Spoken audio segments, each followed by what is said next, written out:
Rajeev Gandhi container terminal 3 മാസം കൂടി പ്രവർത്തനം തുടരണമെന്ന സിംഗിൾ ബെഞ്ച് ഉത്തരവ് ഹൈക്കോടതി ഡിവിഷൻ ബെഞ്ച് സ്റ്റേ ചെയ്തു.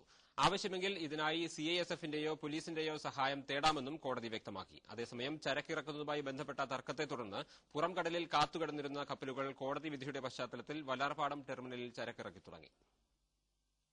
വില്ലിംഗ്ടൺ ഐലൻഡിലെ രാജീവ് ഗാന്ധി കണ്ടെയ്നർ ടെർമിനൽ 3 മാസത്തേക്ക് കൂടി പ്രവർത്തിപ്പിക്കണമെന്ന് ഹൈക്കോടതി കഴിഞ്ഞ ദിവസം ഉത്തരവിട്ടിരുന്നു. ഇത് ചോദ്യം ചെയ്ത് വല്ലാർപാടം കണ്ടെയ്നർ ടെർമിനലിന്റെ നടത്തിപ്പുകാരായ ഇന്ത്യ ഗേറ്റ്വേ ടെർമിനൽ കോർപ്പറേഷൻ സമർപ്പിച്ച അപ്പീൽ സ്വീകരിച്ചാണ് ഡിവിഷൻ ബെഞ്ച് സ്റ്റേ അനുവദിച്ചത്.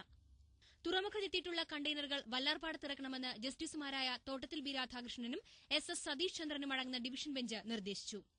തുറമുഖത്തെ തൊഴിലാളികളുടെ പ്രശ്നങ്ങൾ പരിഹരിക്കാനുള്ള നടപടികൾ നിയമാനുസൃതം തുടരണമെന്നും കോടതി പറഞ്ഞു. എന്നാൽ തൊഴിൽ പ്രശ്നങ്ങൾ പരിഹരിക്കാൻ കേന്ദ്ര സർക്കാർ ഇടപെടണമെന്ന സിംഗിൾ ബെഞ്ച് ഉത്തരവിൽ ഡിവിഷൻ ബെഞ്ച് ഇടപെട്ടില്ല. അതേസമയം കോടതി വിധി വന്നതോടെ ഏതാനും ദിവസങ്ങളായി ചരക്കിറക്കാൻ കഴിയാതെ പുറംകടലിൽ കിടക്കുകയായിരുന്ന കപ്പലുകൾ വല്ലാർപാടം ടെർമിനലിൽ ചരക്കിറക്കി തുടങ്ങി. കൊളംബോയിൽ നിന്നെത്തിയ OEL ദുബായ് എന്ന കപ്പലിൽ നിന്നുള്ള കണ്ടെയ്നറുകളാണ് ആദ്യം വല്ലാർപാടത്തെ ടെർമിനലിൽ ഇറക്കുന്നത്. കഴിഞ്ഞ 31-ന് തുറമുഖത്തെത്തിയ കപ്പലാണ് ഇത്. ചരക്കിറക്കുന്നതുമായി ബന്ധപ്പെട്ട തർക്കത്തെ തുടർന്ന് ഇതുവരെ ചരക്കിറക്കാൻ കഴിഞ്ഞിരുന്നില്ല. ചരക്ക് നീക്കം പുനഃസ്ഥാപിച്ചതോടെ കൂടുതൽ കപ്പലുകൾ വല്ലാർപാടത്തെത്തും.